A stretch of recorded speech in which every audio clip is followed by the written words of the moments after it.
35장 친히 원수를 갚지 말고 하나님의 진노하심이 막히라. 로마서 12장 16절부터 20절. 서로 마음을 같이하며 높은 데 마음을 두지 말고 도리어 낮은 데 처하며 스스로 지혜 있는 체 하지 말라. 아무에게도 악을 악으로 갚지 말고 모든 사람 앞에서 선한 일을 도모하라. 할 수 있거든 너희로서는 모든 사람과 더불어 화목하라.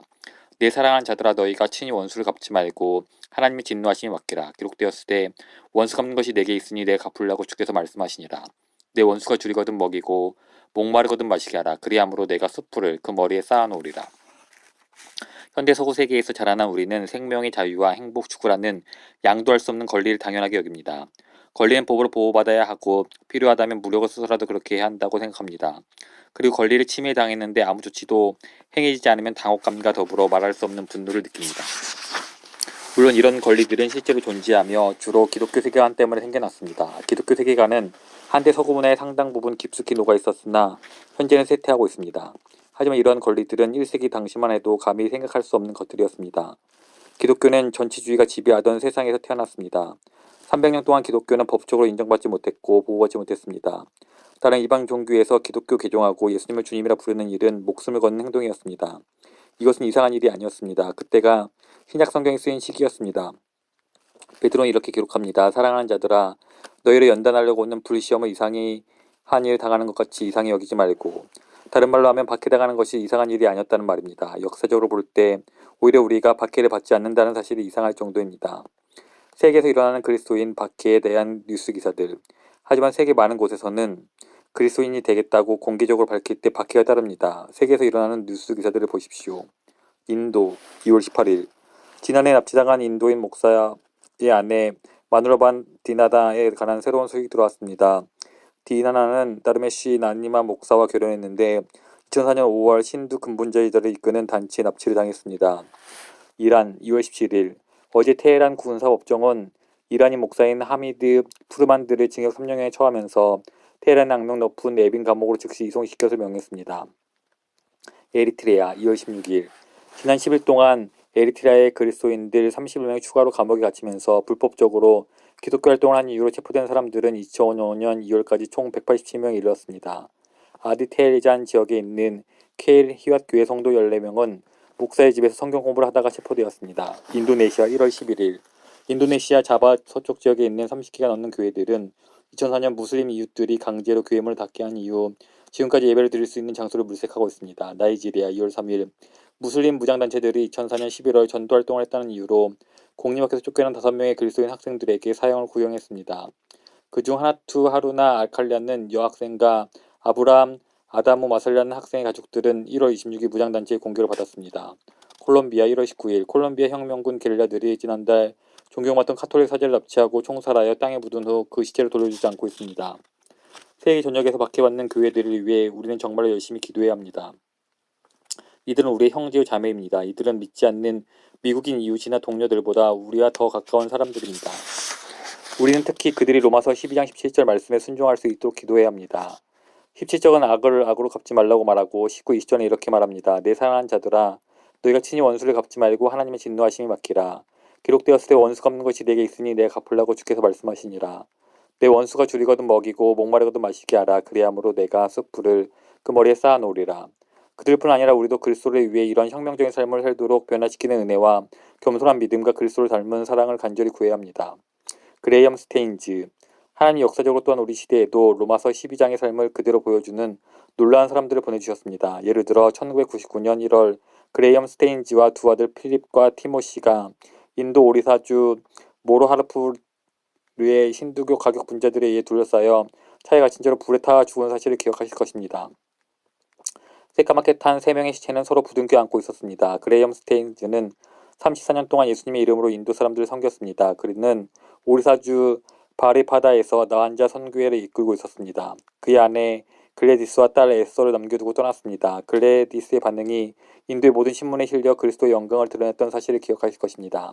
그는 남편과 아들들이 순교한 지 며칠이 지난 후 이렇게 말했습니다. 저는 인도 국민들에게 오직 한 가지 소식만 전합니다. 저는 슬프지 않습니다. 화가 나지도 않습니다. 단 한 가지 큰 소망이 있습니다. 이 나라의 모든 국민이 그들의 죄를 위해 목숨을 내어주신 예수 그리스도와 인격적인 관계를 맺는 것입니다. 우리 함께 증오를 불태우고 그리스도의 사랑의 불꽃을 전파합시다.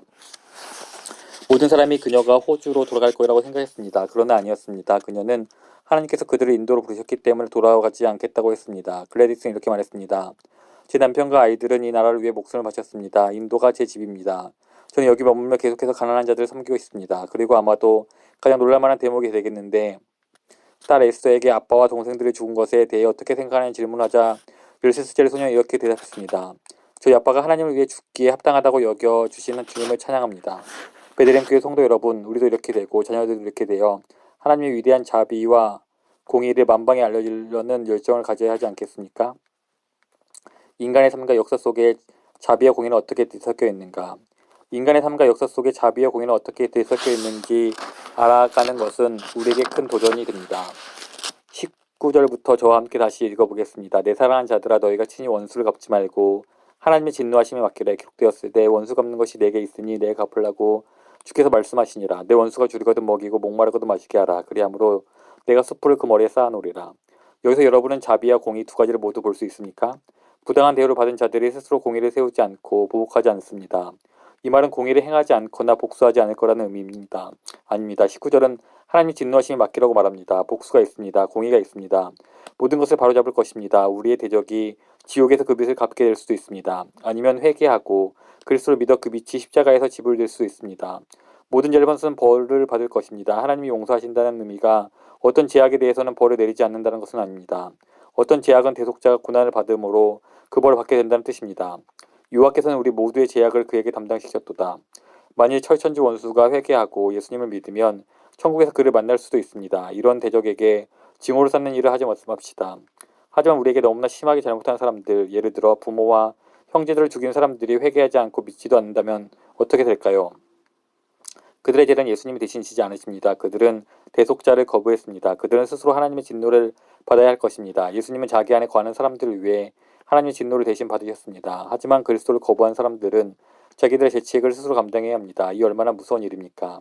하나님의 진노에 대해서는 조만간 따로 다루겠습니다. 오늘은 하나님의 진노가 이미 약속되어 있기 때문에 진노는 일치하고 반드시 올 것이라는 점에 주목하려고 합니다. 복수는 하나님의 진노에 맡기십시오. 왜냐하면 원수 갚는 것은 내게 있으니 내가 갚으려고 주께서 말씀하셨기 때문입니다. 성경에 기록되었고 하나님께서 말씀하셨습니다. 공의가 이루어질 것은 분명합니다. 벌이 내려질 것입니다. 잘못이 일일이 드러날 것입니다. 복수가 행해질 것입니다. 바로 신명기 32장 35절에 원수 갚는 것은 내가 하는 일이라는 말씀을 인용합니다. 하나님은 우주에서 유일하게 복수할 수 있는 권리를 가진 분입니다. 하나님은 유일하게 합법적인 판사이시고 간수요 집행자입니다. 누군가 이런 책임을 감당하고 있다면 하나님께서 그에게 그 권리를 주셨기 때문입니다. 몇 주에 함께 살펴볼 텐데 바울은 하나님께서 정하신 권세에 대해서 로마서 13장 4절에서 다음과 같이 표현합니다. 그는 하나님의 사역자가 되어 내게 선을 베푸는 자니라. 그러나 내가 악을 행하거든 두려워하라. 그가 공연히 칼을 가지지 아니하였으니 곧 하나님의 사역자가 되어 악을 행하는 자에게 진노하심을 따라 보응하는 자니라. 복수가 하나님께 속했다는 말에 담긴 심오한 의미를 놓쳐서는 안 됩니다. 이 말은 하나님이 이 현실이라는 구조 속에서 그러한 공의가 실현될 수 있도록 절대적으로 헌신하고 계신다는 뜻입니다. 죄로 인해 하나님의 영광을 가린 모든 수치는 벌을 받을 것입니다. 그리하여 하나님의 영광의 무가치한 가치는 유지되고 온 우주에서 궁극적으로 선하고 궁극적으로 가치 있는 탁월한 본이자 보아로서 밝히 드러날 것입니다. 모든 죄에 대해 복수하시는 이러한 궁극적인 헌신은 하나님의 분성에서 흘러나옵니다. 나홈 1장 2절입니다. 요한은 질투하시며 보복하시는 하나님이시니라. 요한은 보복하시며 진노하시되 자기를 거스르는 자에게 요한은 보복하시며 자기를 대적하는 자에게 진노를 품으시며 신명기 32장 43절입니다. 주께서 그 종들의 피해를 갚으사 그 대적들에게 복수하시고 이사야 59장 19절입니다. 공의를 갑옷으로 삼으시며 구원을 자기의 머리에 써서 투구로 삼으며 보복을 속옷으로 삼으며 열심을 입어 겉옷으로 삼으시고 이것이 하나님의 본성인 그분의 의입니다. 하나님은 자신에게 있는 영광의 무한한 가치를 더럽힌 모든 것에 대해 복수하고자 부단히 열심을 내십니다. 모든 죄에 대해 복수하려는 하나님의 열심이 없다면 십자가도 없었을 것이고 지옥도 없었을 것입니다. 하지만 십자가가 있었습니다. 그리고 그 십자가를 거부하는 자들을 위한 끝없는 고통이 예고되어 있습니다. 요한계시록 6장 10절에서 천국에 있는 선교자들이 거룩하고 참되신 대주제여 우리 피를 갚아주지 아니하시기를 언제까지 하려 하나이까 라고 울부짖습니다. 또한 요한계시록 19장 2절에서는 그의 심판은 참되고 의로운지라 음행으로 땅을 더럽게 한 큰 음녀를 심판하사 자기 종들의 피를 그 음녀의 손에 갚으셨도다라고 말합니다. 심판이 다가오고 있습니다. 심판은 분명하게 끔찍하게 다가오고 있습니다. 하나님의 진노가 분명히 내릴 것이라는 사실이 우리에게 미치는 영향, 하나님의 끔찍한 진노가 분명히 예비된다는 받고 있다는 사실이 우리에게 도덕적으로 어떠한 영향을 미칠까요? 19절 중반에 나오는 왜냐하면이라는 단어에 주목하십시오. 내 사랑하는 자들아 너희가 친히 원수를 갚지 말고 하나님의 진노하심이 맡기라. 왜냐하면 기록되었을 때 원수 갚는 것이 내게 있으니 내가 갚으려고 주께서 말씀하시니라. 여기서 바울이 왜냐하면이라는 단어를 사용한 이유가 무엇입니까? 우리가 악을 악으로 갚지 않고 오히려 원수를 축복하고 섬기는 한 가지 동기가 그들이 회개하지 않을 때 하나님이 벌을 내리신다는 확신이 있음을 뜻하기 때문입니다. 그렇다고 하나님이 그들에게 벌을 내리실 때 짐짓 기뻐하거나 미묘한 증오심으로 잔뜩 기대하는 모습을 생각하면 안 됩니다. 잠언 24장 17, 18절은 이에 대해 경고합니다. 내 원수가 넘어질 때 즐거워하지 말고 그가 엎드러질 때 마음에 기뻐하지 말라. 여호와께서 이것을 보시고 기뻐하지 아니하사 그의 진노를 그에게서 옮기실까 두려우니라. 우리 대부분은 아마 누군가에게 불의한 일을 당했고 그에 대한 사과나 정당한 보응을 받지 못한 경험이 있습니다. 그리고 우리가 그런 상처와 비통함을 내려놓지 못하는 가장 큰 이유는 공의가 이루어져야 한다는 확신 때문입니다. 사람들이 엄청난 잘못을 저지르고도 모두를 속인 채 교모의 벌을 피해간다면 결코 안 될 일이라고 생각해서 용서하지 못하고 원통한 마음을 내려놓지 못합니다. 물론 이것이 전부는 아닙니다. 우리 제 문제도 있습니다. 하지만 이런 생각은 큰 장애물입니다. 우리가 이런 생각을 내려놓는다면 공의가 이루어지지 않아도 된다고 허락하는 것이나 다름없다고 여깁니다. 그래서 복수를 내려놓지 못합니다. 계속해서 분노하고 정의 실현에 갈급해야 합니다. 그런 일은 일어나서는 안 되는 거였어. 그건 잘못된 일이었어. 내가 이렇게 비참한데 지금 그 사람은 어떻게 행복할 수 있지? 대단히 잘못된 일이야. 정말 말도 안 돼.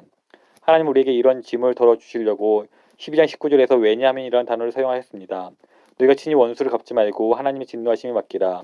이게 무슨 의미입니까? 분노의 짐을 내려놓으라는 말입니다. 부당한 대우를 받았다는 감정 때문에 계속해서 상처받는 일을 그만두라는 말입니다. 그렇게 한다고 해서 우리가 당한 끔찍한 일이 없던 일이 되지는 않습니다. 공의가 이루어지지 않은 채 끝나자는 의미가 아닙니다. 우리의 원한이 풀어지지 않을 거라는 뜻도 아닙니다. 그들이 교모하게 벌을 피할 거라는 의미는 더더욱 아닙니다. 결코 그렇지 않습니다. 우리가 복수의 짐을 내려놓을 때 하나님께서 그 짐을 대신 지시겠다는 의미입니다. 이것은 교모한 방식의 복수가 아닙니다. 이것은 수십 년 만에 처음으로 깊이 숨을 들이마시는 것 같고 마침내 거칠 것 없이 사랑할 자유함을 얻는 것과 같습니다. 저는 우리 모두가 이렇게 사랑할 자유함이 무엇인지 알게 되기를 간절히 소망합니다. 개인적인 예, 많은 분들이 알고 계시듯이 1974년에 제 어머니가 이스라엘에서 돌아가셨습니다. 어머니와 함께 계셨던 분들에게서 듣게 된 이야기들을 종합해보면 자초지종은 이렇습니다. 술 취한 이스라엘 군인들을 가득 태운 미니밴이 가던 길에서 갑자기 방향을 틀어 우리 어머니 아버지가 타고 계시던 버스를 들이받았습니다. 11일 어머니의 시신이 텔아비브에서 애틀란타에 도착했을 때 사망 진도서에 이렇게 적혀 있었습니다. 내 연수가 완전히 파열됨. 제가 자라난 환경을 모르는 분들은 28세의 나이에 어머니를 잃은 상실이 제게 어떤 의미였는지 잘 모르실 것입니다. 하지만 저는 하나님의 전능한 자비하심에 대해 감사의 표시로 마음으로 이렇게 고백했습니다. 저는 그 군인들을 미워하지 않습니다. 저는 그들이 악한 자들이기를 원하지 않습니다. 사실 그때 제 내리에는 그 군인들이 아마 제 나이 정도거나 조금 더 어릴 거라고 생각이 들었습니다. 그래서 그들 중에서 복음을 듣고 그리스도를 믿게 된 사람들이 있다면 저는 천국에서 영원히 그들과 함께 있게 된 것을 큰 기쁨이 여길 것입니다. 내가 갚으려고 주님 말씀하십니다. 저는 주님께 복수를 맡길 수 있어 행복합니다. 여러분에게 간구합니다. 이것이 정말 멋지게 사는 길입니다. 자유함입니다. 이 자유함 안에 사랑을 위한 거대한 공간이 있습니다.